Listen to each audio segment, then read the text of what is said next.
Meu nome é João Antônio Aidar Coelho. Eu sou da 10ª turma da Santa Casa, formado em 1977. Portanto, tenho 47 anos de formado nesse final de ano. Vou fazer 47 anos de formado. Eu nasci na zona rural. Morei na zona rural até os 14 anos de idade. Depois fui estudar em Ribeirão Preto. Em Ribeirão Preto fiz cursinho e fiz também o primeiro, o segundo e o terceiro científico. Em Ribeirão Preto é que aí eu comecei a ter contato com uma cidade maior. Quando vim para São Paulo, em 1972, eu ficava olhando os prédios na Avenida Ipiranga, na Avenida São João, e ficava extasiado com o tamanho dos prédios, porque nunca tinha visto nada igual na minha vida. Fazendo o vestibular, eu entrei em Bragança Paulista, porque foi o primeiro ano de Bragança Paulista, e tive o privilégio de ser o primeiro colocado no vestibular.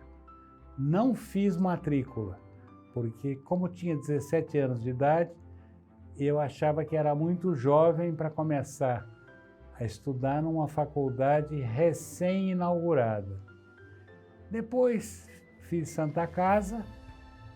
Santa Casa peguei 7º excedente, peguei 107º lugar, e aí fiz o C100. Aí entrei em Ribeirão Preto. Também fiz matrícula em Ribeirão Preto, pois não havia sido chamado ainda na Santa Casa. Em seguida fui chamado na Santa Casa e eu tinha um médico já falecido, chamado José Carlos Neves, um pediatra, professor da Escola Paulista de Medicina, casado com uma prima de minha mãe. E eu perguntei a ele: você acha que eu devo ficar em Ribeirão Preto ou ir para a Santa Casa? O fator econômico não era importante à época. Por quê? Porque a mensalidade era de meio salário mínimo. E o que ele me respondeu? São Paulo, a grande São Paulo, tem metade da população de todo o estado. Então, São Paulo, a grande São Paulo, vai ter metade das melhores oportunidades que poderão surgir na sua vida. Então, vim para São Paulo, me mudei para cá, comecei a ter contato com os meus colegas, vieram alguns colegas de Ribeirão Preto também, e a gente, vamos chamar assim, já os conhecia da época do cursinho. Aí a Santa Casa foi uma coisa apaixonante. A Santa Casa, você não tem jeito, não é a relação, é passional, mas é passional do bem. Você se apaixona por ela. Então, comecei a ter contato, e todos os meus colegas, com pacientes desde o primeiro ano. Me lembro muito do saudoso professor Giannone, que era formado na Praia Vermelha em 1927, isso em 1972. E o professor Giannone fazia diagnóstico de mal de Hansen pelo odor. Eu sempre tentei sentir o odor, nunca senti absolutamente nada. Mas quando tinha alguém com mal de Hansen na enfermaria, ele imediatamente fazia o diagnóstico sem saber quem estava. Ele sabia que naquele quarto tinha alguém com MH. Bom, começando então pela Santa Casa, a Santa Casa nos fez ter contato desde o primeiro ano com os doentes. Fundamentos da enfermagem, No primeiro ano, grandes professores. Professor José da Silva Guedes, que nos orientava muito. Professora Marilda, esposa dele, que dava aula de estatística vital. E também professor Aidar, na morfologia, com o professor Dario. Então, esses foram os grandes professores dos primeiros anos.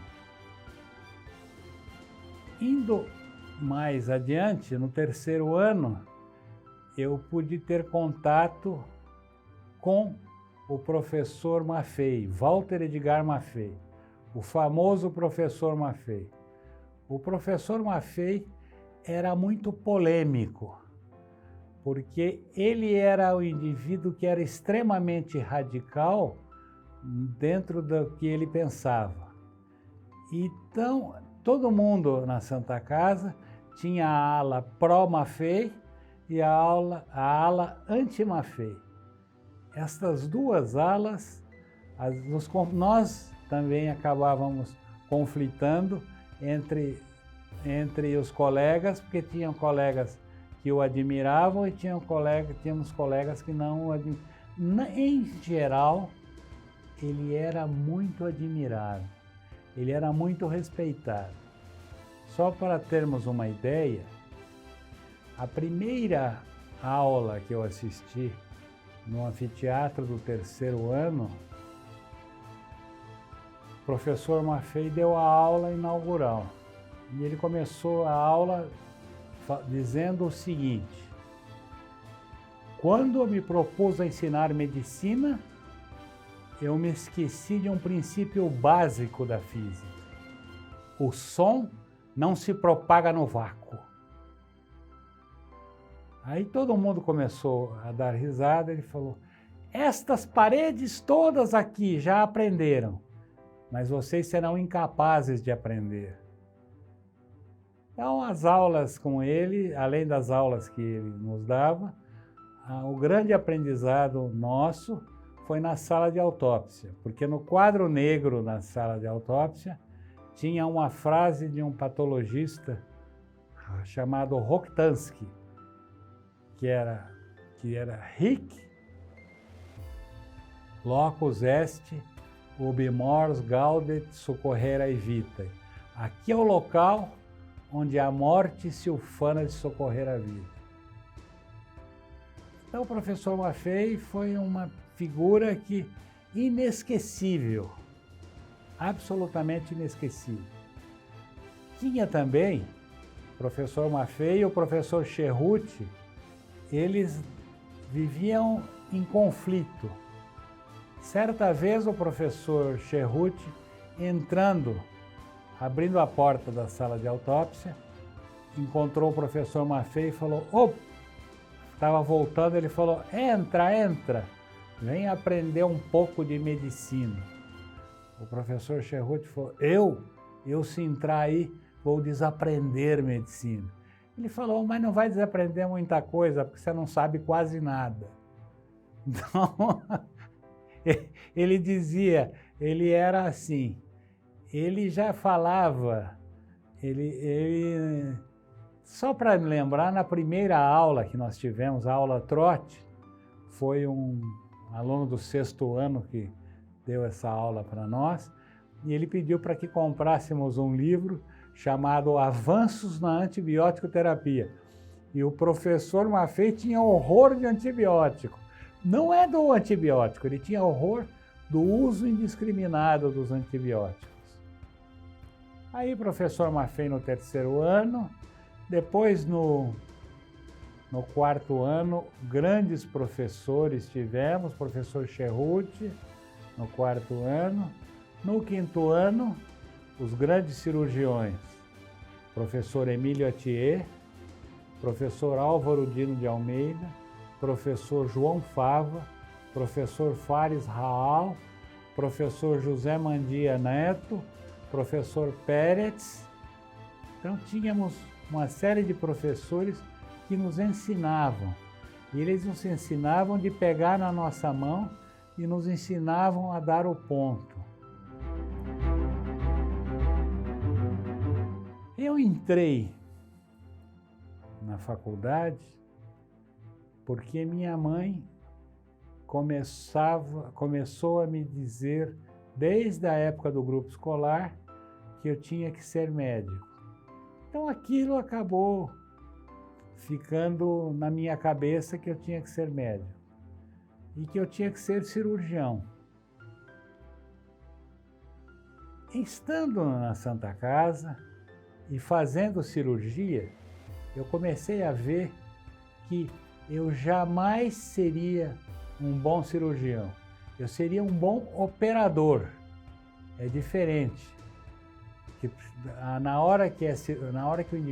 Quando o indivíduo é cirurgião, em qualquer evento ruim, ele consegue se virar. Então eu no máximo iria ser um bom operador. E resolvi então fazer medicina também porque minha mãe, dentro da simplicidade dela, dizia que diante de um médico até um rei se curva.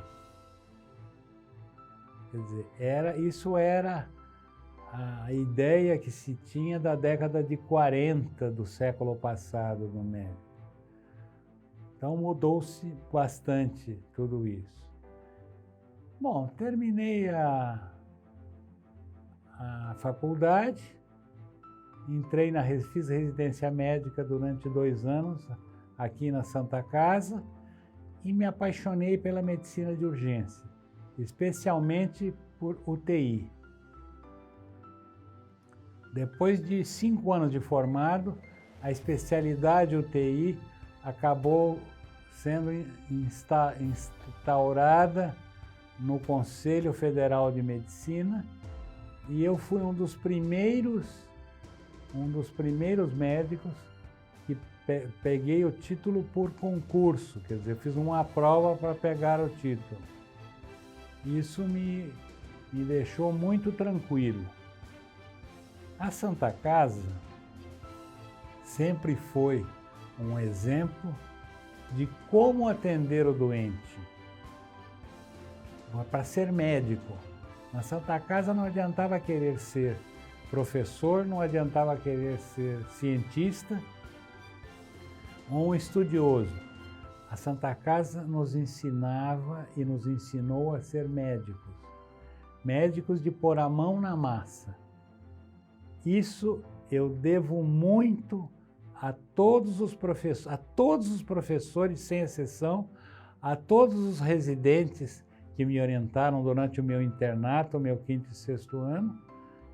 Isto me deixou extremamente à vontade. Quando eu terminei a minha residência, eu já estava apto para clinicar, porque eu fiz residência na clínica médica, mas eu tinha uma paixão por UTI.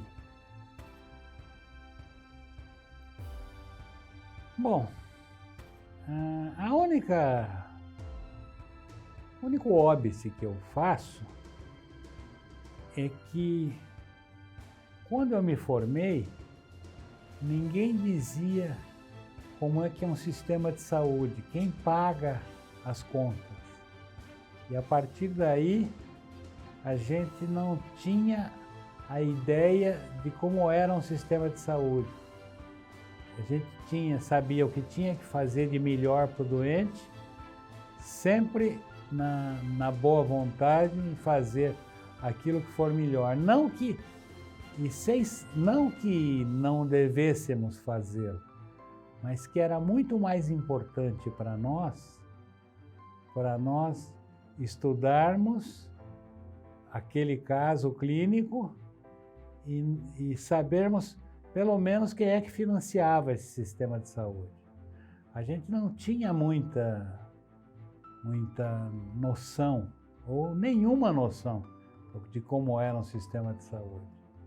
A medicina, na época que eu me formei, era privada, a medicina suplementar ou era do famoso INPS, ou os doentes eram fundo rural, ou você não tinha medicina suplementar na época.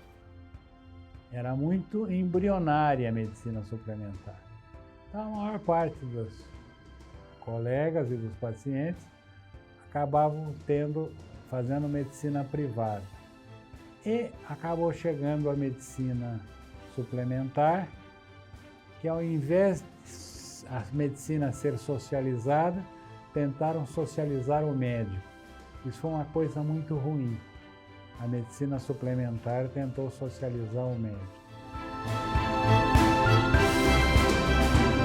Bom, aí quando eu saí da Santa Casa,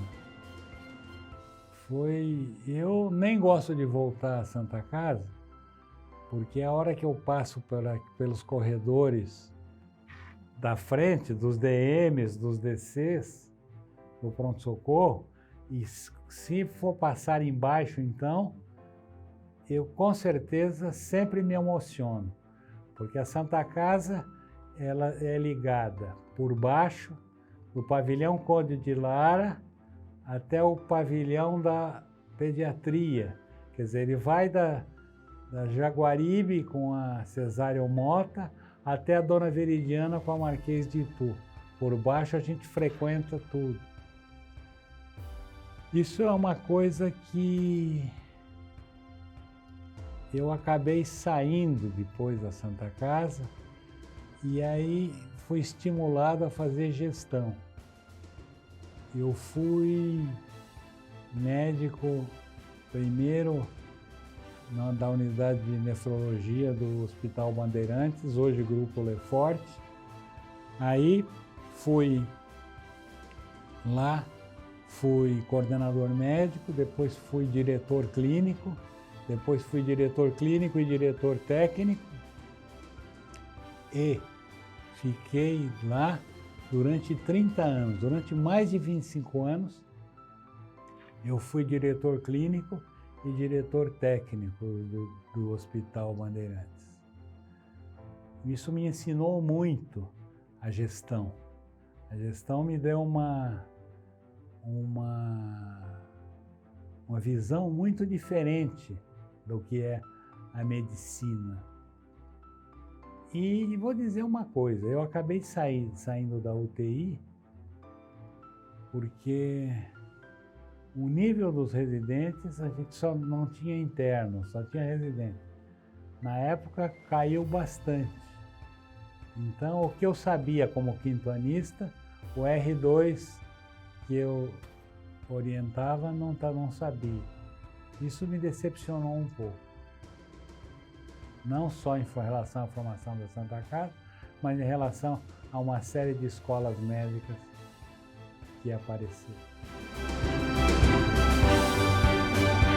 A medicina hoje eu vejo que ela está na mão.